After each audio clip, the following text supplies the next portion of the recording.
Hi hello welcome to my channel. ಯಾರೆಲ್ಲ ಭಾಗ ಒಂದನ್ನು ನೋಡಿಲ್ಲ ಈ ಕೂಡಲೇ ನೋಡಿ, ತುಂಬ ಇಂಟ್ರೆಸ್ಟಿಂಗ್ ಆಗಿದೆ. ಇಷ್ಟವೆಂದರೆ ಪ್ರೀತಿ ಅಲ್ವಾ?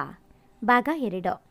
ಸಾಕ್ಷಿಳ ಆ ಒಂದು ನಗು ಅರ್ಜುನ್ನನ್ನು ಅಟ್ಟಕ್ಕೇರಿಸಿತ್ತು. ಅವನಿಗೆ ಗೊತ್ತಿಲ್ಲದಂತೆ ಅವಳನ್ನು ತುಂಬ ಇಷ್ಟಪಡಲು ಶುರು ಮಾಡಿದ. ಸಾಕ್ಷಿ ಹುಡುಗಾಟದ ಹುಡುಗಿ, ಪ್ರೀತಿ ಗೀತಿ ಅಂತ ಸೀರಿಯಸ್ ಆಗಿ ಹೋಗೋಳೆ ಅಲ್ಲ. ಆಫೀಸ್ನಲ್ಲಿ ಜವಾಬ್ದಾರಿಯುತ ಸೀನಿಯರ್ ಆಗಿ ವೈಯಕ್ತಿಕವಾಗಿ ಒಳ್ಳೆ ಫ್ರೆಂಡ್ ಥರ ಟ್ರೀಟ್ ಮಾಡೋಳು ಅರ್ಜುನ್ನನ್ನು. ಆದರೆ ಅರ್ಜುನ್ ಹಾಗಲ್ಲ. ಆ ದಿನ ಅರ್ಜುನ್ನ ಹುಟ್ಟಿದ ಹಬ್ಬ. ಚೆನ್ನಾಗಿ ರೆಡಿಯಾಗಿ ಸಾಕ್ಷಿಳ ಹತ್ರ ವಿಶ್ ಮಾಡಿಸಿಕೊಳ್ಳೋಕೆ ಕಾತರನಾಗಿ ಕಾಯ್ತಿದ್ದ. ಆದರೆ ಅಲ್ಲಿ ಆಗಿದ್ದೇ ಬೇರೆ. ಸಾಕ್ಷಿಳಿಗೆ ಅವಳದೇ ಆದ ಆಪ್ತ ಸ್ನೇಹಿತರ ಬಳಗವಿತ್ತು. ಆ ದಿನದ ಹಿಂದಿನ ರಾತ್ರಿ ಸಡನ್ ಆಗಿ ಹೇಳದೆ ಕೇಳದೆ ಬೈಕ್ಗಳೆಲ್ಲ ರೆಡಿಯಾಗಿದ್ದವು. ಬೆಳಗ್ಗೆನೆ 3 ಗಂಟೆಗೆ ಎಲ್ಲರೂ ಬೆಚ್ಚನೆ ಜಾಕೆಟ್, ಪುಟ್ಟ ಬ್ಯಾಗ್, ಹ್ಯಾಂಡ್ ಗ್ಲೌಸ್, ಹೆಲ್ಮೆಟ್ ಧರಿಸಿ ಗೂಗಲ್ ಮ್ಯಾಪ್ದೊಂದಿಗೆ ಹೊರಟಿದ್ದರು. ಬೆಂಗಳೂರಿನ ಗಿಜಿಗಿಡುವ ಜನರನ್ನು ಬಿಟ್ಟು ಎಲ್ಲೋ ದೂರ ಹೊರಗಡೆ. ವಾವ್! ನೀರವ ಮೌನ. ಸೂರ್ಯ ಇನ್ನೇನು ಡ್ಯೂಟಿಗೆ ಒತ್ತಾಯಿತು ಎಂದು ಸರಸರ ಬಾನೆಂಬ ಆಸನವನ್ನು ಏರಲು ಸಜ್ಜನಾಗಿ ಕೂತಂತೆ. ಬೆಂಗಳೂರು ದಾಟುತ್ತಲೇ ಗಿಡಮರಗಳು, ಆಗಾಗ ಸಿಗುವ ಹಳ್ಳಿಗಳು, ಹಳ್ಳಿಕಟ್ಟೆಯ ಮೇಲೆ ಒಬ್ಬರೋ ಇಬ್ಬರೋ ಮನುಷ್ಯರು. ಕತ್ತಲೆಂಬ ಕರಿಮುಗಿಲನ್ನು ಸೂರ್ಯ ಇಂಪಾಗಿ ಸರಿಸುತ್ತಿದೆ. ಜೂನ್ ಜುಲೈ ತಿಂಗಳು ಬೇರೆ. ಮಂಜೆಲ್ಲ ಆವರಿಸಿ ದೇಹವನ್ನು ಗಡಗಡ ಎಂದು ನಡಗಿಸುತ್ತಿದೆ. ಕಿವಿ ತಂಪಾಗಿ, ಮೂಗು ಕೆಂಪಾಗಿ, ಕೈಕಾಲು ಜುನುಗಟ್ಟುತ್ತಿವೆ. ಬಯಲು ಸೀಮೆಯ ಹುಡುಗಿಗೆ ಇವೆಲ್ಲ ಒಂಥರ ಸೂಜಿಗದಂತೆ. ಸೂರ್ಯ ಲಗ್ಗೆ ಇಡಲು ಬಾನಲ್ಲಿ ಮಂಜೆಲ್ಲ ಕರೆಗೆ ದಾರಿ ತಿಳಿ. ತಂಪಾಗಿ ಬೀಸುವ ತಂಗಾಳಿಯ ಮಧ್ಯೆ ಅಕ್ಕಿಗಳ ಕಲವರ. ಇವಳ ಸಂತೋಷಕ್ಕೆ ಮಿತಿಯೇ ಇಲ್ಲ. ಕೈಕಾಲು ಚಾಚಿ, ಕಣ್ಣುಗಳು ಮುಚ್ಚಿ ಒಮ್ಮೆ ಸ್ವರ್ಗವೇನೋ ಎಂಬಂತೆ ಅನುಭವಿಸುತ್ತಿದ್ದಳು ಆ ಕ್ಷಣವನ್ನು. ಟೀ ಶಾಪ್ ಕಂಡದ್ದೇ ತಡ. ಎಲ್ಲ ಬೈಕ್ಗಳು ಒಂದೆಡೆ ಜಮೆಯಾಗಿ ಬೆಚ್ಚನೆಯ ಪಾನೀಯ ಕುಡಿಯಲು ಕೈ ಉಜ್ಜಿ ಕಾಯುತ್ತಿದ್ದವು. ಬೆಚ್ಚಗಿನ ಆ ಕಪ್ ಸ್ಪರ್ಶಕ್ಕೆ ಸುಖವಾದ ಅನುಭೂತಿ. ಸಾಕ್ಷಿ ಅಲ್ಲಿಯವರೆಗೂ ಅಂತರ ಕಾಯ್ದುಕೊಂಡಿದ್ದಳು ಆಗಸ್ಸಿನಿಂದ. ಸಾಕ್ಷಿ ಆಗಸ್ಸನ ಬೈಕ್ ಹತ್ತುತ್ತಲೇ ಏನೋ ಒಂದು ಖುಷಿ. ಅವರವರ ಕಂಫರ್ಟ್ ಝೋನ್ ಸಿಕ್ಕಾಗ ಮನಸ್ಸು ಇನ್ನೊಂದು ಗೇರ್ ಹಾಕುತ್ತದೆ. ದಾರಿ ಉದ್ದಕ್ಕೂ ಸಾಕ್ಷಿಳ ನಾನ್ ಸ್ಟಾಪ್ ಕನ್ನಡ ಗೀತೆಗಳು. ಹುಡುಗನ ಲಿರಿಕ್ ಬಂದರೆ ಸಾಕು, ಅಗಸ್ಸನ ರಾಗ. ಸೈಲೆಂಟ್ ಹಾಡುಗಳಿಂದ ಹಿಡಿದು ವೈಲೆಂಟ್ವರೆಗೂ, ಅಳೋದ್ರಿಂದ ಹಿಡಿದು ಟಪ್ಪಂಗುಜಿ ಸ್ಟೆಪ್ ಹಾಕೋವರೆಗೂ. ಸನನರೇ ಹೇಳು ನೀ ಯಾರೇ, ಡಮ್ ಡಮರು ಡಮರೆ ಯಾರೇ ನೀ ಯಾರೇ. ಸೂರ್ಯನಿಗೂ ನೋಡೋ ಆಸೆ, ಮೈಯನ್ನು ಮುಟ್ಟೋ ಆಸೆ, ಎಲ್ಲೋದ್ರೂ ಅಲ್ಲೇ ಬರ್ತಾನೆ. ಹೇ ತಂಗಾಳಿಗೂ ಬರೀ ಆಸೆ, ಏನೇನೋ ಮಾಡೋ ಆಸೆ, ಆಗಾಗ ಸವರಿ ಬರ್ತಾನೆ ಎಂದು ಆಡಿದಳು ಸಾಕ್ಷಿ. ಅಗಸ್ಯ ನಿನ್ನ ನೋಡಲೆಂತೋ, ಮಾತನಾಡಲೆಂತೋ, ಮನಸ್ಸು ಕೇಳಲೆಂತೋ, ಪ್ರೀತಿ ಹೇಳಲೆಂತೋ. ಆಹಾ ಒಂಥರ ಥರ, ಹೇಳಲೊಂಥರ ಥರ, ಕೇಳಲೊಂಥರ ಥರ ಎಂದನು ಅಗಸ್ಯ. ಸಾಕ್ಷಿ ರಾಜ ನನ್ನಾಣೆ, ರಾಜ ನನ್ನಾಣೆ, ನಾನು ನಿಂಗೇನೆ, ನೀನು ನಂಗೇನೆ ಎಂದಳು. ಅಗಸ್ಯ ನೀ ಸನಿಹಕ್ಕೆ ಬಂದರೆ ಹೃದಯದ ಗತಿಯೇನು ಎಂದನು. ಸಾಕ್ಷಿ ನವಿಲೇನು ಕುಣಿಬೇಕು, ಕೋಗಿಲೇನು ಆಡಬೇಕು, ಅಪ್ಪನೂ ದುಡಿಬೇಕು, ಅಮ್ಮನೂ ಹಡಿಬೇಕು, ಅದಲೇ ಬದಲಿ ಆಗೋದ್ರೆ ಕಲ್ಲಿನ ಕೋಳಿ ಕೂಗುತ್ತೈತೋ, ಲೋಕಕ್ಕೆ ಪ್ರಳಯ ಆಗುತ್ತೈತೋ ಎಂದಳು. ಅಗಸ್ಯ ತುಮ್ ದಿಲ್ ಕಿ ಧಡ್ಕನ್ ಮೇ ರಹತೆ ಹೋ ಎಂದೆನೋ. ಸಾಕ್ಷಿ ಹಿಂಗೆ ಇದ್ದೋಳೋ, ನಾನು ಹೆಂಗೋ ಬೆಳೆದೆ, ನಾನು ಈ ಹುಡುಗನ ಹಿಂದೆ ಬಿದ್ದೇ ಬಿಟ್ಟೆ. ಅಗಸ್ಯ ಹುಷಾರೇ, ಪೆಟ್ಟಾಯ್ತು. ನಿಮ್ಮಜ್ಜಿ ಬಿದ್ಮೇಲೆ ಏನೋ ಹುಷಾರು, ಹಂಗಿದ್ರೆ ಬಿದ್ದಿದ್ದು ನಿಜಾನಾ? ಗೂಬೆ ಆಡಲ್ಲಿ ಕಣೋ. ನಾವೇನೋ ನಿಜ ಅಂದ್ಕೊಂಡ್ವಿ, ಅಂದ್ಕೊಳ್ಳಾರ್ದೆ ಇನ್ನೇನೋ ತಲೆ ಬೋಂಡ. ಆ ತುಂಟಾಟ ಚೇಷ್ಟೆ ಎಷ್ಟು ಆವರಿಸಿತ್ತೆಂದರೆ ಹೇಳತೀರದು. ಇನ್ನೇನು ಸ್ವರ್ಗಕ್ಕೆ ಎಂಟ್ರಿ ಅನ್ನೋಷ್ಟರಲ್ಲಿ ಅಲ್ಲಿ ಇಲ್ಲಿ ಎಲ್ಲೆಲ್ಲಿ ಚೆನ್ನಾಗಿರುತ್ತೋ ಅಲ್ಲೆಲ್ಲ ಸೆಲ್ಫಿಗಳ ಕರಾಮತ್ತು. ಮಂಜಾವರಿಸಿದೆ ಮರಗಳ ಮೇಲೆ, ಆ ಸಂಪೂರ್ಣ ಜಾಗದ ಮೇಲೆ. ಕಣ್ಣು ಒಂದು ಸಲ ಆ ಕಡೆ ಈ ಕಡೆ ಸ್ಕ್ಯಾನ್ ಮಾಡಿದಾಗ ನಿಜವಾಗಲೂ ಇದು ಕನಸೋ ನನಸೋ ಅನ್ನುವಷ್ಟು ರೋಮಾಂಚಕ. ಬೈಕ್ ಪಾರ್ಕ್ ಮಾಡಿದ್ದು ಹಿಡಿದು ಹೊರಟರೋ. ಸೂರ್ಯ ಉದಿಸುವುದನ್ನು ಕಣ್ತುಂಬಿಕೊಳ್ಳೋಕೆ. ಬೆಟ್ಟದ ತುದಿಯಲ್ಲಿ ನೂರಾರು ಜನ, ಸೂರ್ಯನೊಬ್ಬನೇ. ಇನ್ನೇನು ಕೈಗಿಟುಕಿದರೆ ಮೋಡ ತಾಕುವಷ್ಟು ಸಮೀಪ. ಸರ್ ಅಂತ ಬೀಸೋ ತಂಗಾಳಿ. ಸೂರ್ಯ ಮೊಗ್ಗಂತೆ ಅರಡುತ್ತಿದ್ದ ಬಾನಲ್ಲಿ ನೋಡಿ ರೋಮಗಳು ನೆಟ್ಟಗಾದವು. ಕಂಗಳು ಪ್ರತಿ ದೃಶ್ಯವನ್ನು ಸೆರೆ ಹಿಡಿಯುತ್ತಿದ್ದವು. ಮಾತು ಮರೆತು ಮೌನ ಆವರಿಸಿತು. ಎಲ್ಲರೂ ಖುಷಿಯಿಂದಿರಬೇಕಾದರೆ ಬಯಸದ ಅತಿಥಿ ಮನೆ ಬಾಗಿಲಿಗೆ ಬಂದಂತೆ ಬಂದವಳೋ, ಅಗಸ್ತ್ಯನ ಮನ ಕದ್ದವಳೋ, ಮನಗೆದ್ದವಳೋ. ಒಬ್ಬಳೇ ಅಲ್ಲ, ಕುಟುಂಬದ ಜೊತೆಯೂ ಅಲ್ಲ, ಸ್ನೇಹಿತರ ಜೊತೆಗಂತೂ ಮೊದಲೇ ಅಲ್ಲ. ಬಂದಿದ್ದಳು ಕೈ ಹಿಡಿದುಕೊಂಡು, ಹಿಡಿದ ಮತ್ತೊಂದು ಕೈ ಬಿಡಿಸಿಕೊಂಡು, ಅವನಲ್ಲದ ಇವನನ್ನು ಮೆಚ್ಚಿಕೊಂಡು, ಮನದ ಬಣ್ಣವ ಬದಲಿಸಿಕೊಂಡು, ನಿಂತನಿವನು ನೋಡಿಕೊಂಡು, ಹೊರಹಾಕದ ದುಃಖ ನುಂಗಿಕೊಂಡು, ಹೇಳತೀರದ ಭಾವನೆಗಳನ್ನು ಹೊತ್ತುಕೊಂಡು, ಮರೆತರೂ ಬಾಯಲ್ಲಿ ಬಂದ ಹಾಡು ಹೇಳಿಕೊಂಡು, ಮೋಸಗಾತಿಯೇ ಮೋಸಗಾತಿಯೇ. ಅಗಸ್ಯ ದಂಗು. ಅಲ್ಲಿದ್ದವರಿಗೆ ಆಶ್ಚರ್ಯ. ಸಾಕ್ಷಿಳಿಗೆ ಗೊಂದಲ. ಮಾತು ಆಡಲಿಲ್ಲ ಅವಳು. ಪೇಚಿಗೆ ಸಿಲುಕಿದವಳು ನಾಚಿಕೆಯಿಂದ ಕಾಲು ಕಿತ್ತವಳು. ಅಗಸ್ಯನ ಮುಖದಲ್ಲಿ ಭಾವ ಹಾರಿ ಹೋಗಿದೆ. ಮಾತು ಬರದಾಗಿ ದನಿ ತಡವರಿಸಿದೆ. ಸಾಕ್ಷಿಳಿಗೆ ಅವಳ ಇನ್ನೊಬ್ಬ ಸ್ನೇಹಿತ ಹೇಳ್ತಾನೆ, ಅಗಸ್ಯನ ಹುಡುಗಿ ಅಂತ. ಇವಳು ನಿಟ್ಟುಸಿರು ಬಿಡುತ್ತಾಳೆ. ಇದು ಹೀಗೆ ಇದ್ದರೆ ವಾತಾವರಣ ಹಾಳಾಗುತ್ತೆ ಅಂದುಕೊಂಡು ಎಲ್ಲರೂ ಏನೂ ಹಾಗೇ ಇಲ್ಲ ಅನ್ನೋ ಥರ ವರ್ತಿಸಲು ಶುರು ಮಾಡ್ತಾರೆ. ಮೋಜು ಮಸ್ತಿಗಳಿಂದ ಗಮನ ಬೇರೆ ಕಡೆ ಸೆಳೆಯುತ್ತಾರೆ. ಮತ್ತೆ ತಕ್ಕ ಮಟ್ಟಿಗೆ ಯಶಸ್ವಿ ಕೂಡ ಆಗ್ತಾರೆ. ಅಗಸ್ಯ ಅದರಿಂದ ಹೊರಬರಲು ಸಾಕಷ್ಟು ಕಾಲ ಅವಕಾಶ ತೆಗೆದುಕೊಂಡಿದ್ದರಿಂದ ಅವಳು ಮುಂದೆ ಬಂದಾಗ ಒಮ್ಮೆ ಎಲ್ಲ ನೆನಪಿಗೆ ಬಂತೇ ಹೊರತು ಮನಸ್ಸು ಮತ್ತೆ ಅವಳಿಗಾಗಿ ಜೀವಂತವಾಗಲಿಲ್ಲ. ಅವಳು ಬೇಕು ಅಂತ ಅನಿಸಲೂ ಇಲ್ಲ. ಸಾಕ್ಷಿ ಈ ಸಮಯದಲ್ಲಿ ಅಗಸ್ಯನನ್ನ ಒಂದೇ ಒಂದು ಕ್ಷಣ ಕೂಡ ಒಬ್ಬಂಟಿಯಾಗಿ ಬಿಡಬಾರದು ಅಂದುಕೊಂಡು ಅರ್ಥವಿಲ್ಲದ ತರ್ಲೆ ಮಾತುಗಳನ್ನಾಡಿಕೊಂಡು ಅದು ಇದು ಅಂತ ಆಟಗಳನ್ನು ಆಡಿಕೊಂಡು ನಿಂತಿರಬೇಕಾದರೆ ಜೋರು ಜೋರಾಗಿ ಬೀಸುತ್ತಿದೆ ಗಾಳಿ. ಚಳಿ ತಡೆದುಕೊಳ್ಳಲು ಆಗುತ್ತಿಲ್ಲ. ಈಗಾಗಲೇ 2 ಜಾಕೆಟ್ ಧರಿಸಿದ್ದಾಳೆ. ಮಾತಾಡಬೇಕೆಂದರೆ ಧ್ವನಿ ಬರುತ್ತಿಲ್ಲ. ಬಂದರೂ ಗಡಗಡ ಅಸ್ಪಷ್ಟ. ಯಾವಾಗಲೂ ನಗ್ತಾ ನಗುನಗುತ್ತಾ ಇರೋ ಮುಖ ಕಾಣಿಸ್ತಿಲ್ಲ. ಚಳಿಗೆ ನಗಲು ಬರುತ್ತಿಲ್ಲ. ಚರ್ಮ ಬಿರುಸಾಗಿದೆ. ಅಗಸ್ಯನಿಗೆ ಬಿಟ್ಟೋದವಳು ಕಂಡಳಲ್ಲ ಅಂತ ಆಗೋ ದುಃಖಕ್ಕಿಂತ ಇವಳಿಗೆ ಇಷ್ಟೊಂದು ಏನಕ್ಕೆ ಚಳಿ ಆವರಿಸುತ್ತಿದೆ ಅಂತ ಕಳವಳ. ಏನಾದರೂ ಸಾಕ್ಷಿಳ ಮುಖದ ಮೇಲಿನ ನಗು ಈಗ ನೋಡಲೇಬೇಕು ಅಂದುಕೊಂಡವನೇ ತಕ್ಷಣ ತನ್ನ ಲೆದರ್ ಜಾಕೆಟ್ ತೆಗೆದು ತೊಡಿಸಿಯೇ ಬಿಟ್ಟ ಅವಳಿಗೆ. ಅರ್ಜುನ್ ದಿನವಿಡೀ ಅವಳು ಬರ್ತಾಳೆ ಅಂತಾನೇ ಕಾಯ್ತಿದ್ದ. ಹುಸಿ ನಂಬಿಕೆ ಇಟ್ಟುಕೊಂಡು. ಮೆಸೇಜ್ ಕೂಡ ಬಂದಿರಲಿಲ್ಲ. ಇತ್ತ ಅವಳ ಸುಳಿವು ಕೂಡ ಇಲ್ಲ. ಅರ್ಜುನ್ ಇವತ್ತೇ ಆಫೀಸ್ಗೆ ರಜಾ ತಗೋಬೇಕಿತ್ತಾ ಅವಳು? ಅಗಸ್ಯ ಈ ದಿನ ಎಂದೆಂದಿಗೂ ಮರೆಯಲು ಸಾಧ್ಯವಿಲ್ಲ ಮೈ ಡಿಯರ್. Thank you. ಎಷ್ಟೋ ಮನದಾಳದ ಮಾತು ಹೂತು ಮಣ್ಣೆ ಸೇರಿದೆ ಹೊರತು ಇಂದೆಂದಿಗೂ ಅದ್ಯಾವುದೂ ಜೀವಂತವಾಗಿಲ್ಲ. ಅವಳು ಒಂದಾನೊಂದು ಕಾಲದಲ್ಲಿ ತುಂಬ ಆತ್ಮೀಯಳು ನನಗೆ. ಅದೆಲ್ಲ ಮರೆತು ಜೀವನದಲ್ಲಿ ಖುಷಿಯಾಗಿದ್ದಾಳೆ. ಆದರೆ ನನ್ನೊಂದಿಗಿಲ್ಲ ಅನ್ನೋ ಒಂದೇ ಕಾರಣಕ್ಕೆ ಅವಳನ್ನು ದೂಷಿಸಬಹುದೇ? ಸಾಧ್ಯವಿಲ್ಲವೇ ಹುಡುಗಿ? ಅಷ್ಟಾದರೂ ದೂಷಿಸಲು ನಾನ್ಯಾರೋ? ಪಾಪ ಪುಣ್ಯ ಕರ್ಮಗಳನ್ನು ಲೆಕ್ಕಿಸಲು ನಾನೇನು ಚಿತ್ರಗುಪ್ತನೆ ಎಂದು ನಿಟ್ಟುಸಿರು ಬಿಟ್ಟ ಅಗಸ್ಯ. ಆ ಸುಂದರ ಮನಮೋಹಕ ತಾಣದಲ್ಲಿ ಸಾಕಷ್ಟು ಹೊತ್ತು ಸಮಯ ಕಳೆದು ಇನ್ನೇನು ಮತ್ತೆ ಜೇನುಗೂಡೆಂಬ ಬೆಂಗಳೂರಿಗೆ ಹೊರಡುವ ಹೊತ್ತು. ಉಳುಗಳಂತೆ ಜನರು ಸಾಮರಸ್ಯ ಬರೀ ಕಲ್ಪನೆಯಷ್ಟೇ. ಬೇಕಂತಲೇ ಸಾಕ್ಷಿ ಅಗಸ್ಯನ ಬೈಕ್ ಏರುತ್ತಾಳೆ. ಕಡಲು ಅಲೆಯನ್ನು ಕೈಬೀಸಿ ಕರೆದಂತೆ ಅಗಸ್ಯ ಮೌನದಿಂದಲೇ ಅವಳನ್ನು ಸ್ವಾಗತಿಸುತ್ತಾನೆ. ಅಲೆಗಾಗಿ ಕಡಲು ಕಾದು ಕೂತಂತೆ. ಎಂದೆಂದಿಗೂ ಯಾರೆಂದಿಗೂ ಹಂಚಿಕೊಳ್ಳದ ಮಾತುಗಳವೋ, ಮನದ ಮೂಕ ಭಾವನೆಗಳವೋ ಅಪ್ಪಳಿಸಿ ಬೊಬ್ಬೆರೆದು ಧುಮುಕಿ ದುಪ್ಪೆಂದು ಕಲ್ಲಿಗೆ ಬೆಳೆದೋ ಸಾಕ್ಷಿಳೆಂಬ ಸಾಗರವನ್ನು ಸೇರುವ ಹೊತ್ತದೋ. ಅಗಸ್ಯ ಪೀಟಿಗೆ ಬೇಕಿಲ್ಲ ಶುರು ಮಾಡೋಕ್ಕೆ. ಅರ್ಥ ಮಾಡಿಕೊಳ್ಳುವ ಜೀವವಿದೆ ಸಾಕು. ಸಾಕ್ಷಿ ಏನಾಯ್ತು ಹೇಗಾಯ್ತು ಎಂದು ಪ್ರಶ್ನೆ ಕೇಳಿ ಕೆದಕಬೇಕಂತಲ್ಲ. ಮನಸ್ಸಿಗೆ ನಿರಾಳ ಅನಿಸಿದರೆ ಕೇಳೋಕ್ಕೆ ಈ ಜೀವ ಯಾವಾಗಲೂ ಸನ್ನದ್ಧ ಎಂಬ ಭರವಸೆ ಕೊಡು ಸಾಕು. ಅಗಸ್ಯ ಸಾಕ್ಷಿ ಏನಾದರೂ ಅಂದ? ಸಾಕ್ಷಿ ಇಲ್ವಲ್ಲ, ಮತ್ತೆ ನೀನು? ಅಗಸ್ಯ ಕಾಲೇಜಲ್ಲಿ ಮೊದಲ ಬಾರಿ ಅವಳನ್ನು ನೋಡಿದ್ದೋ, ನಕ್ಕು ನೆಲೆದಿದ್ದೋ, ಕಾರಣವಿಲ್ಲದೆ ಭೇಟಿಯಾಗಿದ್ದೋ, ಸಂದರ್ಭ ನೋಡದೆ ಉಡುಗೊರೆ ನೀಡಿದ್ದೋ, ಗೊತ್ತಿಲ್ಲದೆ ಮತ್ತಿನಂತೆ ಮಾತಾಡಿದ್ದೋ. 1 2 ಅಲ್ಲಲ್ಲ, ರಾತ್ರಿ ಇಡೀ ಯಾರೊಂದಿಗೂ ಮಾತನಾಡಿದವನಲ್ಲ. ಊಟ ನಿದ್ದೆ ಎಲ್ಲ ಕಡೆಗಣಿಸಿ ಅವಳಿಗಾಗಿ ಅವಳ ಕಿವಿಯ ಜುಮುಕಿಗಾಗಿ ಕಾದು ಕುಳಿತನಲ್ಲ. ಏನವೋ a student life is golden life ಎಂಬ ಗೋಲ್ಡನ್ ಮೂಮೆಂಟ್ಸ್ಗಳು ಅವಳೊಂದಿಗೆ ಕಳೆಯಲು ಹೊರಟಿದ್ದೆ ಆಗ.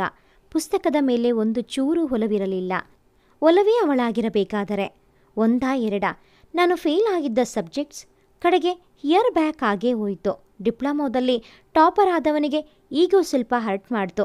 ಅಲ್ಲಿಯವರೆಗೂ ಎಲ್ಲ ಚೆನ್ನಾಗಿಯೇ ಇತ್ತು. ಇಯರ್ ಬ್ಯಾಕ್ ಆದಮೇಲೆ ಗಡಿಯಾರ ತುಂಬ ಸ್ಲೋ ಆಗೋಯ್ತು. ಅವಳಿಲ್ಲದೆ ಅವಳ ಮಾತಿಲ್ಲದೆ ಪ್ರತಿ ಕ್ಷಣ ಕಳೆಯಲು ಹಿಂಸೆಯಾಯಿತು. ಗೆಳೆಯರೆಲ್ಲ ಎಚ್ಚರಿಸಿದ್ದರು ಮೊದಲೇ, ಆದರೆ ಮಾತು ಕೇಳೋ ಪರಿಸ್ಥಿತಿಯಲ್ಲಿರಲಿಲ್ಲ. ಹೇಳದೆ ಕೇಳದೆ ಒಬ್ಬರೇ ಮಲಗಿರಬೇಕಾದರೆ ಕಂಬನಿ ಸುರಿದು ದಿಂಬು ಒದ್ದೆಯಾಗಿ ಸುತ್ತಿತ್ತು. ಸುಮ್ಮನಿರು ಅಂತ ಮನಸ್ಸಾಕ್ಷಿಯೂ ಕೂಡ ಹೇಳುತ್ತಿರಲಿಲ್ಲ. ಅರಿವಾಗಿತ್ತು ನಾ ಕಳೆದುಕೊಂಡ ಅಮೂಲ್ಯ ದಿನಗಳ ಬಗ್ಗೆ. ಅದೇನೋ ಮಾಡೋಕ್ಕೆ ಹೊರಟಿದ್ದು ಗೊತ್ತಿಲ್ಲ. ಗೊತ್ತಾದ ಮೇಲೂ ಆ ದಿನಗಳು ನನಗಾಗಿ ವಾಪಸ್ ಬರಲಿಲ್ಲ. ಏನೇ ಕಳೆದುಕೊಂಡರೂ ಮತ್ತೆ ಪುನಃ ಪಡೆದುಕೊಳ್ಳಬಹುದು. ಆದರೆ ನಾನು ಅಮೂಲ್ಯ ಸಮಯ ಕಳೆದುಕೊಂಡಿದ್ದೆ. ಕರೆಕ್ಟಾಗಿ ಸ್ಟೂಡೆಂಟ್ ಆಗಲಿಲ್ಲ. ಗೋಲ್ಡನ್ ಮೂಮೆಂಟ್ಸ್ಗಳು ಬರಲಿಲ್ಲ. ಒಂದಿನ ನನ್ನ ಗೆಳೆಯರು, ಮಚ್ಚ, ನಾವು ಏನು ಹೇಳಿದ್ರೂ ಕೇಳ್ತಾ ಇರಲಿಲ್ಲ ಅಲ್ಲ, ಬಾ ಇವತ್ತು ಕಣ್ಣಾರೆ ನೋಡುವಂತೆ ಅಂತ ಕರೆದುಕೊಂಡು ಹೋದರು. ನಾನಿರಬೇಕಾದ ಜಾಗದಲ್ಲಿ ಮತ್ತೊಬ್ಬನಿದ್ದ. ಆದರೆ ಹುಡುಗಿ ಮಾತ್ರ ಅವಳೇ. ಹುಡುಗ ಎಂಬ ಕಾರಣಕ್ಕೆ ಇಷ್ಟು ದಿವಸ ಬರೀ ದಿಂಬಿಗೆ ನಾನು ಅತ್ತಿದ್ದು ಗೊತ್ತಾಗುತ್ತಿತ್ತು. ಆದರೆ ಅವತ್ತು ತಡೆದುಕೊಳ್ಳಲಾಗಲಿಲ್ಲ. ಮತ್ತೆ ಆ ರಾತ್ರಿ ಬರುವವರೆಗೆ, ನನ್ನ ತಲೆದಿಂಬಿಗೆ ಒರಗುವವರೆಗೆ ಡಿಸೈಡ್ ಮಾಡಿಬಿಟ್ಟೆ, ಸಾಕು ಸಾಕು ಇವತ್ತಿಗೆ, ನಾಳೆಯಿಂದ ಹೊಸ ಜೀವನ ಶುರು ಮಾಡಬೇಕು ಅಂತ. ಗೆಳೆಯರು, ಲೋ ಮಚ್ಚ, ನೋಡ್ದ ಅವಳು ಎಂಥವಳು ಅಂತ. ನಿನ್ನ ಫೀಲಿಂಗ್ಸ್ ಜೊತೆ ಆಟ ಆಡ್ಬಿಟ್ಲಲ್ಲೋ. ಬಿಡಬಾರ್ದು ಕಣೋ, ಅವಳಿಗೆ ತಕ್ಕ ಶಾಸ್ತ್ರಿ ಮಾಡಲೇಬೇಕು. ನೀನು ಬರೀ ಹ್ಞೂ ಅನ್ನು ಸಾಕು. ನಾನು ಅಷ್ಟೊಂದು ಏನೂ ಒಳ್ಳೆಯವನಲ್ಲ. ಆದರೆ ಮೊದಲ ಬಾರಿ ನನ್ನ ಮೂರ್ಖತೆ ಕಾಯಿತು. ನನ್ನ ಮೇಲೆ ನನಗೆ ಅಸಹ್ಯ ಆಯಿತು. ಹುಚ್ಚನಂತೆ ಆಗಿದ್ದು ನಾನು. ತಪ್ಪು ನನ್ನದೇ ಅನ್ನಿಸ್ತು. ಶಿಕ್ಷೆ ಕೊಡೋಕೆ ನಾನ್ಯಾರು? ಸಾಕ್ಷಿ, ನಿಮ್ಮಜ್ಜಿ. ಅಷ್ಟೆಲ್ಲ ಆದರೂ ಪಾಪ ಅಂತ ಅವಳನ್ನ ಸುಮ್ಮನೆ ಬಿಟ್ಟು ಬಂದಿದ್ದೀಯಾ? ಈಡಿಯೇಟ್, ನಾನೇನಾದರೂ ಇದ್ದರೆ ಅವಳನ್ನ ಹಂಗೆ ಬಿಡ್ತಿರ್ಲಿಲ್ಲ. ನನಗೆ ನಿಜವಾಗ್ಲೂ ಅವಳ ಮೇಲೆಲ್ಲ ನಿನ್ನ ಮೇಲೆ ಕೋಪ ಬರ್ತಿದೆ. ಗೂಬೆ, ತಗೊಂಡು ಬಂದು. ಯಾಕ್ರೋ ನಿಮಗೆ ಇವೆಲ್ಲ? ಪಾಪ ನಿಮ್ಮ ಅಪ್ಪ ಅಮ್ಮ ಎಷ್ಟು ಕೊರ್ಗಿರ್ತಾರೆ ಗೊತ್ತಾ ನೀವು ಹಿಂಗೆ ಹಾಡಿರೋಕೆ? ಮಗ ಓದಲಿ ಅಂತ ವರ್ಷಾನುಪೂರ್ತಿ ವ್ಯವಸಾಯ ಮಾಡಿ ಅವರ ಆಸೆಗಳನ್ನು ಪಕ್ಕಕ್ಕಿಟ್ಟು ಲಕ್ಷ ಲಕ್ಷ ದುಡ್ಡು ಹಾಕಿ ಇಂಜಿನಿಯರಿಂಗ್ ಓದಿಸ್ತಾರಲ್ಲ, ಅದು ಯಾವುದು ಕರ್ಮಕ್ಕೋ? ನಿಮಗೆ ತಂದೆ ತಾಯಿ ಮೇಲೆ ಚೂರು ಪ್ರೀತಿನೇ ಇರಲ್ವಾ? ಯಾವಳೋ ಬಂದ್ಲು, ಅದು ಯಾವನ ಜೊತೆಗೋ ಹೋದ್ಲು. ನಿನಗಿಂತ 2-3 ವರ್ಷ ಚಿಕ್ಕವರು ಇಂಜಿನಿಯರಿಂಗ್ ಪಾಸ್ ಮಾಡಿದ್ರಲ್ಲೋ. ಪ್ರೀತಿ ಮಾಡೋದು ತಪ್ಪೇನಿಲ್ಲ. ಎಲ್ಲರೂ ಕಾಲೇಜ್ ಡೇಸ್ ಅಲ್ಲಿ ಅಟ್ರಾಕ್ಟ್ ಆಗಿರ್ತಾರೆ. ಆದರೆ ಅದನ್ನು ನಿಭಾಯಿಸೋ ಶಕ್ತಿ ಇರಬೇಕು. ಎಲ್ಲನೂ ಬ್ಯಾಲೆನ್ಸ್ ಮಾಡೋ ಕೆಪಾಸಿಟಿ ಇರಬೇಕು. ಏನೋ ಲವ್ವಿಂದ ಮಾರ್ಕ್ಸ್ ಕಮ್ಮಿ ಬಂತು ಅಂದರೆ ಒಪ್ಕೋಬಹುದು. ಮೇಲಿಂದ ಮೇಲೆ ಫೇಲ್ ಆಗೋದಲ್ಲದೆ ಇಯರ್ ಬ್ಯಾಕ್ ಮಾಡಿಕೊಂಡು ಅಮರ್ ಪ್ರೇಮಿ ಥರ ಇಂಜಿನಿಯರಿಂಗ್ ಎಂಬ ತಳಹದಿ ಮೇಲೆ ಅಪೂರ್ವ ತಾಜ್ ಮಹಲ್ ಕಟ್ಟೋಕೆ ಹೊರಟರೆ ದುಡ್ಡು ಯಾರಪ್ಪನ ಮನೆಯದೋ? ಆಬ್ವಿಯಸ್ಲಿ ನಿಂದೆ ಅಲ್ವಾ? ಅಗಸ್ಯ, ನೀನು ಬೈತೀಯ. ಅದಕ್ಕೆ ನಾನು ಯಾರ ಮುಂದೇನೂ ನನ್ನ ಫೀಲಿಂಗ್ಸ್ ಹೇಳಲ್ಲ. ಬೈಯೋದಾ? ನಿಮ್ಮಜ್ಜಿ ಎಲೆ ಅಡಿಕೆ ಹಾಕ್ಕೊಂಡು ಥೂ ಅಂತ ಅಂತ ಉಗುಳ್ಬೇಕು ಅನಿಸ್ತಿದೀಯಾ? ಹುಗಳು, ಅವಾಗಲಾದರೂ ಸರಿ ಹೋಗಬಹುದು. ಸಾರಿ ಅಗಸ್ಯ, ನಿನ್ನ ಹರ್ಟ್ ಮಾಡೋ ಉದ್ದೇಶ ಏನಲ್ಲ. ಆದರೆ ಅನ್ಯಾಯವಾಗಿ ನಿನ್ನ ಟೈಮ್ ಜೊತೆಗೆ ಕಷ್ಟಪಟ್ಟು ದುಡ್ದಿರೋ ದುಡ್ಡು ವೇಸ್ಟ್ ಆಗೋಯ್ತಲ್ಲ ಅಂತ. ಈಗಲೂ ಕಾಲ ಮಿಂಚಿಲ್ಲ. ಹೋದವಳು ಹೋದ್ಲು. ನೀನು ಅವಳ ಮುಂದೆ ವಾ ವಾ ಅನ್ನೋ ಥರ ಬದುಕಬೇಕು.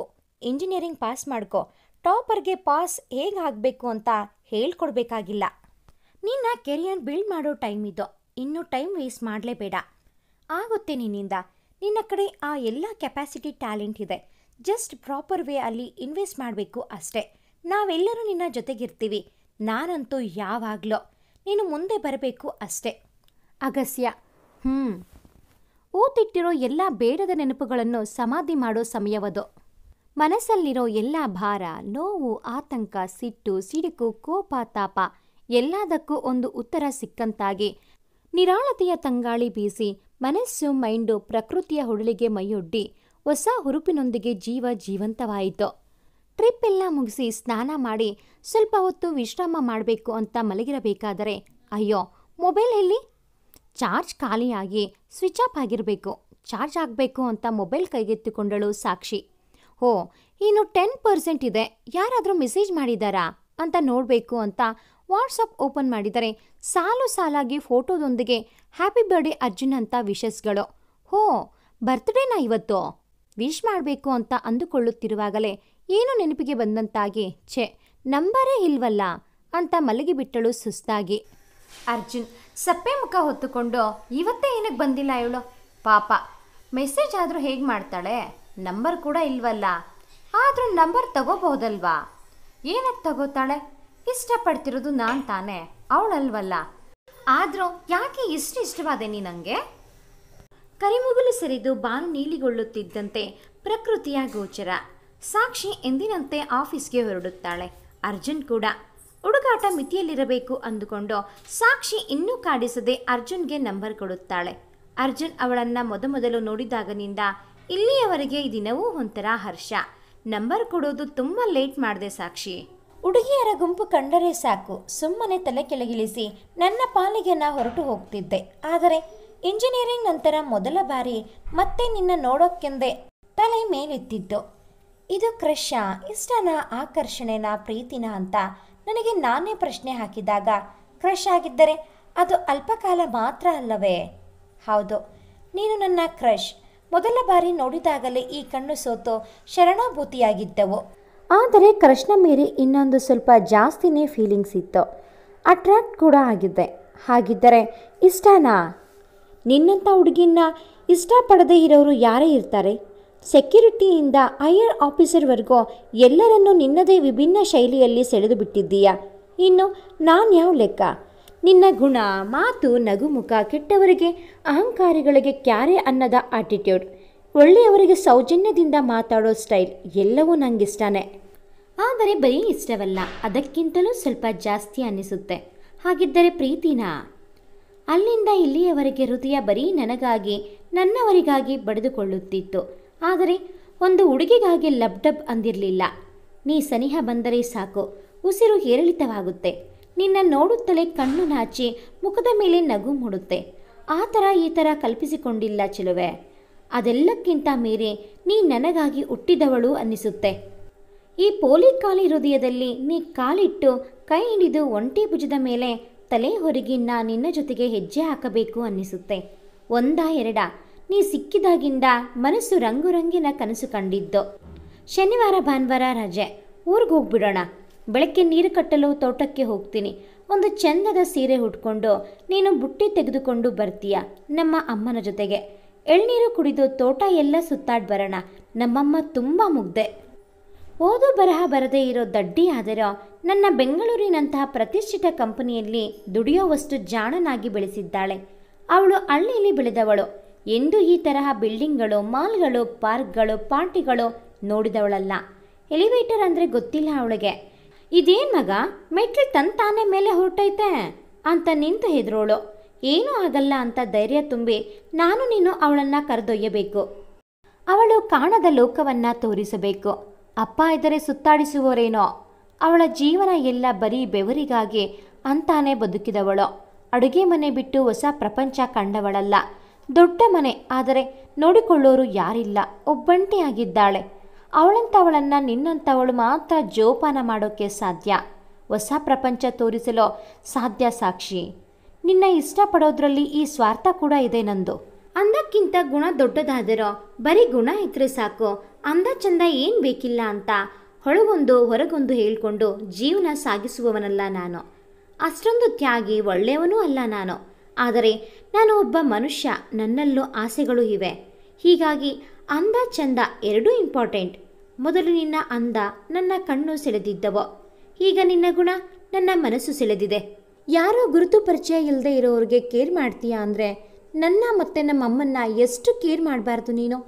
ನೀನು ನಮ್ಮನೆಗೆ ಸರಿ ಹೋಗೋ ತಕ್ಕ ಹೆಣ್ಣು ಅಂತ ಮನಸ್ಸು ಒಪ್ಪಿಕೊಂಡಿದೆ. ಹುಚ್ಚುಚ್ಚಾಗಿ ನೀನು ನಾನು ಅಂತ ಏನೇನೋ ಕನಸು ಕಂಡುಬಿಟ್ಟಿದ್ದೀನಿ. ಜೀವನದಲ್ಲಿ ನನಗೆ ಆದಂಥ ಸ್ವಂತ ಮನೆ ಇದೆ, ಜೀವನ ಸಾಗಿಸೋಕೆ ಜಮೀನಿದೆ, ಒಳ್ಳೆ ಕೆಲಸ ಇದೆ. ಆದರೆ ನನ್ನನ್ನು ಅರ್ಥ ಮಾಡಿಕೊಂಡು ನನ್ನ ಪ್ರತಿ ಹೆಜ್ಜೆಗೂ ಸಾಥ್ ಕೊಡೋ ಜೀವನ ಸಂಗಾತಿ ಬೇಕಿತ್ತು. ನಿನ್ನ ನೋಡಿದಾಗಿನಿಂದ ಮೊಳಕೆಯೊಡೆದ ಕಾಳಂತಾಗಿದೆ ಜೀವನ. ಎಲ್ಲ ಇದ್ದರೂ ಅಪೂರ್ವ ಈ ಬದುಕು ನೀ ಸಿಗುವವರೆಗೂ. ನಿನ್ನ ಕಣ್ಣಲ್ಲಿ ಒಂದೇ ಒಂದು ಹನಿ ಬಿಡು, ಆ ಹನಿ ಮೂಡೋಕ್ಕೂ ಅವಕಾಶ ಕೊಡಲ್ಲ ನಾನು. ಅಷ್ಟು ಚೆನ್ನಾಗಿ ನೋಡ್ಕೊತೀನಿ ನಿನ್ನನ್ನು, ಅಷ್ಟು ಪ್ರೀತಿಸ್ತೀನಿ ನಿನ್ನ ಎಂದು ಹೇಳಿಕೊಳ್ಳುತ್ತಾ ನಿಟ್ಟುಸಿರು ಬಿಟ್ಟ ಅರ್ಜುನ್. ಅಗಸ್ತ್ಯ ತನ್ನ ಬದುಕನ್ನು ಮತ್ತೆ ಕಟ್ಟಿಕೊಳ್ಳೋಕೆ ಹೊರಟಿದ್ದ. ಹೊಸ ಆಲೋಚನೆ, ಹೊಸ ಹುರುಪು, ಹೊಸ ಪ್ಲಾನ್ಗಳಿಂದ. ಮೊದಲು ಸಿಕ್ಕಾಗ ಆಯ್ ಬಾಯ್ ಅಂತ ನಾರ್ಮಲ್ ಆಗಿ ಮಾತಾಡೋ ಸಾಕ್ಷಿ ಅಗಸ್ತ್ಯ ಈಗ ಕಾರಣವಿಲ್ಲದೆ ಮೆಸೇಜ್ಗಳು, ಅವಕಾಶ ಸಿಕ್ಕರೆ ಸಾಕು ಭೇಟಿ, ಹೀಗೆ ಒಬ್ಬರ ಜೊತೆ ಇನ್ನೊಬ್ಬರು, ಬರೀ ಅವರಿಬ್ಬರಲ್ಲ ಇಡೀ ಸ್ನೇಹಿತರ ವೃಂದ ಒಂದು ಕಡೆ ಜಮೆಯಾಗಿ ಟೈಮ್ ಸ್ಪೆಂಡ್ ಮಾಡೋರು, ಕಾರ್ಡ್ಸ್ ಆಡೋರು. ಭಾನುವಾರ ಬಂದರೆ ಸಾಕು ಬರೀ ಸುತ್ತಾಟ. ಸಡನ್ ಆಗಿ ಬೈಕ್ ಬುಕ್ ಆಗುತ್ತಿದ್ದವು. ಚಿಕ್ಕ ಬ್ಯಾಗ್, ಹೆಲ್ಮೆಟ್ ಧರಿಸಿ ಹೊರಡುತ್ತಿದ್ದರು ಟ್ರಿಪ್ಗೆ. ಮೂಡ್ ಬಂದರೆ ರೂಮಲ್ಲಿ ಚಿಕನ್ ಪ್ರಿಪೇರ್ ಮಾಡೋರು. ಎಲ್ಲ ಸೇರಿ ಲೈಫ್ ಫ್ಯಾಮಿಲಿ ಜೊತೆ ಮಾತ್ರ ಅಲ್ಲ, ಒಳ್ಳೆ ಸ್ನೇಹಿತರ ಬಳಗವಿದ್ದರೋ ಕಲರ್ಫುಲ್ ಆಗಿರುತ್ತೆ ಅಂತ ತೋರಿಸಿಕೊಡೋರು. Birthdays, parties, long drive, movie, trip, shopping, hotel, ಹೀಗೆ ಒಂದಲ್ಲ ಎರಡಲ್ಲ ಇವರ ಎಂಜಾಯ್ ಮಾಡಿದ್ದು. ಕ್ಯೂಟ್ ಆಗಿ ಮಾತಾಡೋ ಸಾಕ್ಷಿಳನ್ನು ಚೈಲ್ಡ್ ಥರ ನೋಡೋರು, ಕಾಡ್ಸೋರು, ಮುದ್ದು ಮಾಡೋರು ಎಲ್ಲ ಗೆಳೆಯರ ಬಳಗ. ಆಫೀಸ್ಗೆ ಲೇಟ್ ಆದರೆ ಅಗಸ್ತ್ಯ ಅಂತ ಕಾಲ್ ಮಾಡೋಳು. ಯಾವುದಾದ್ರೂ ಗೌರ್ಮೆಂಟ್ ಎಕ್ಸಾಮ್ಸ್ ಇದ್ದರೆ ಅಲ್ಲಿ ತಲುಪಿಸೋನು ಅಗಸ್ತ್ಯ. ಪಾರ್ಟಿ ಫಂಕ್ಷನ್ಗಳಲ್ಲಿ ರಾತ್ರಿ ತುಂಬ ಲೇಟ್ ಆದರೆ ಅಲ್ಲಿ ಅಗಸ್ತ್ಯನ ಹಾಜರಿ. ಅಷ್ಟೊಂದು ಅಂಡರ್ಸ್ಟ್ಯಾಂಡಿಂಗ್ ಇಬ್ಬರ ನಡುವೆ. ಅವಳ ಜೊತೆಯಲ್ಲಿದ್ದರೆ ಅವನಿಗೇನೂ ಖುಷಿ, ಅವನ ಜೊತೆ ಇದ್ದರೆ ಇವಳಿಗೇನೂ ಸೆಕ್ಯೂರ್ ಫೀಲಿಂಗ್. ಅವನ ಒಬ್ಬಂಟಿ ಜೀವನದಲ್ಲಿ ಹೇಳದೆ ಕೇಳದೆ ಇವಳ ಹೆಜ್ಜೆ ಕೂಡ ಮುಂದುವರೆದಿತ್ತು. ಸಾಕ್ಷಿ, ಯಾಕೆಷ್ಟು ಹೆಲ್ಪ್ ಮಾಡ್ತಿದೀಯಾ? ಅಗಸ್ತ್ಯ, ನೀನು ಯಾವುದಾದ್ರೂ ಒಂದು ಹುಡುಗಿನ ಸೆಟಪ್ ಮಾಡಿಕೊಡ್ತೀಯೇನೋ ಅಂತ. ಮಗನೇ, ಓದು ಅಂದರೆ ಮತ್ತೆ ಹುಡುಗಿ ಅಂತೀಯಾ? ಇಡಿಯೇಟ್, ಯಾಕೆ ನನ್ನ ಬಗ್ಗೆ ಇಷ್ಟು ಕೇರ್ ಮಾಡ್ತೀಯಾ ನೀನು? ಅಪ್ಪ ಅಮ್ಮ ಒಳ ಹುಟ್ಟಿದವರನ್ನ ಬಿಟ್ಟು ಏನೂ ಸಂಬಂಧ ಇರದೇ ಇದ್ದರೂ ಕೆಲವೊಮ್ಮೆ ರಕ್ತ ಸಂಬಂಧ ಮೀರಿಸುತ್ತಂತೆ ಈ ಸ್ನೇಹ. ನೀನು ನನಗೆ ಬರೀ ಸ್ನೇಹಿತನಲ್ಲ, ಇನ್ಫ್ಯಾಕ್ಟ್ ತುಂಬ ಒಳ್ಳೆ ಫ್ರೆಂಡ್. ಅದಕ್ಕೆ ಸರಿ, PG ಬಂತು, ರೆಸ್ಟ್ ಮಾಡು. Take care. ಊಟ ಮಾಡಿ ಮಲ್ಕೋ. Good night. ಥ್ಯಾಂಕ್ ಯು ಅಂತೆ. Thank you. ಸುಮ್ಮನೆ ಹೋಗಿ ಬಿತ್ಕೋ. ಹೇ ಹೋಗಲೋ. ಕಾಲ ಕಳೆದಂತೆ ದೂರವಿರೋರು ಹತ್ತಿರ ಆಗ್ತಾರೆ, ಹತ್ತಿರವಿರೋರು ದೂರ ಆಗ್ತಾರಂತೆ. ರಾತ್ರಿ ಹಾಯಾಗಿ ಮಲಗಿದ್ದ ಅಗಸ್ತ್ಯನಿಗೆ ಭರ್ಜರಿಯಾದ ಒಂದು ಕನಸು ಬಿದ್ದಿತ್ತು. ಕೆಂಪು ಗುಲಾಬಿ ಮಿಶ್ರಿತ ಸ್ಯಾರಿ, ಗೋಲ್ಡನ್ ಕಲರ್ ಜಾಕೆಟ್, ಬಳೆ, ಜುಮ್ಕಿ ತೊಟ್ಟು ಸುಂದರಿ ಒಬ್ಬಳು ನಿಂತಿದ್ದಾಳೆ. ಗಾಳಿ ಬೀಸುತ್ತಿದೆ, ಕೂದಲು ಆ ಕಡೆ ಈ ಕಡೆ ಹಾರಾಡುತ್ತಿವೆ. ಎಷ್ಟೇ ನೋಡಬೇಕೆಂದರೂ ಮುಖ ಕಾಣಿಸ್ತಿಲ್ಲ. ಪ್ರಯತ್ನ ಪಡುತ್ತಿದ್ದಾನೆ, ಮುಖ ಮಾತ್ರ ಅಸ್ಪಷ್ಟ. ಛಲ ಬಿಡದ ಅಗಸ್ತ್ಯ ಮತ್ತೆ ಪ್ರಯತ್ನಿಸುತ್ತಿದ್ದಾನೆ. ಕೆಳಗಿಂದ ಮೊದಲ ಬಾರಿ ಆ ನಗು ಕಂಡಿದ್ದು ಬಿಳಿ ದಂತದ ಜೊತೆ. ಮೇಲೆ ಹೋದಂಗೆ ಸಂಪಿಗೆ ಮೂಗು, ಚುಕ್ಕಿಯಂತೆ ಮೂಗತಿ, ಹಾಗೆ ಇನ್ನೂ ಮೇಲೆ ಬಂದಂಗೆ ಕಾಮನ ಬಿಲ್ಲಂತೆ ಹುಬ್ಬುಗಳು. ಕಣ್ಣು ಮುಚ್ಚಿತ್ತು. ಹಾಗೆ ನವಿರಾಗಿ ಕಣ್ಣ ಬಿಟ್ಟಾಗ ಬೆಚ್ಚಿಬಿದ್ದ ಅಗಸ್ತ್ಯ. ಹಾ ಎಂದು ತಟ್ಟನೆ ಎದ್ದು ಕುಂತಾಗ ಮೈಯೆಲ್ಲ ಬೆವರಿ, ಸಾಕ್ಷಿ ನೀನಾ? ಬೆಚ್ಚಿಬಿದ್ದ. ಅಗಸ್ತ್ಯ ಸಾಕ್ಷಿಯನ್ನು ಪ್ರೀತಿಸುತ್ತಿದ್ದಾನಾ? ಒಂದು ವೇಳೆ ಅಗಸ್ತ್ಯ ಸಾಕ್ಷಿಗೆ ಪ್ರಪೋಸ್ ಮಾಡಿದರೆ ಸಾಕ್ಷಿ ಒಪ್ಪುತ್ತಾಳಾ? ಈ ಕಡೆ ಅರ್ಜುನ್ ಇವಳಿಗಾಗಿ ಕಾಯುತ್ತಿದ್ದಾನೆ. ಯಾರ ಪ್ರೀತಿಯನ್ನು ಸಾಕ್ಷಿ ಒಪ್ಪುತ್ತಾಳೆ? ಕಾಯ್ದು ನಿರೀಕ್ಷಿಸಿ. ಭಾಗ 3 ಮುಂದುವರಿಯುತ್ತದೆ. ಭಾಗ 3ನ ನೋಟಿಫಿಕೇಷನ್ಸ್ ನಿಮಗೆ ಬರಬೇಕು ಅಂತ ಅಂದರೆ ಈ ಕೂಡಲೇ ಈ ಚಾನಲ್ಗೆ ಸಬ್ಸ್ಕ್ರೈಬ್ ಆಗಿ. ಹಾಗೆಯೇ ಈ ಒಂದು ವಿಡಿಯೋ ಇಷ್ಟ ಆಗಿದ್ದಲ್ಲಿ ಪ್ಲೀಸ್ ಲೈಕ್ ಮಾಡಿ, ಶೇರ್ ಮಾಡಿ, ಕಾಮೆಂಟ್ ಮಾಡೋದನ್ನು ಮರಿಬೇಡಿ. Thanks for watching this video.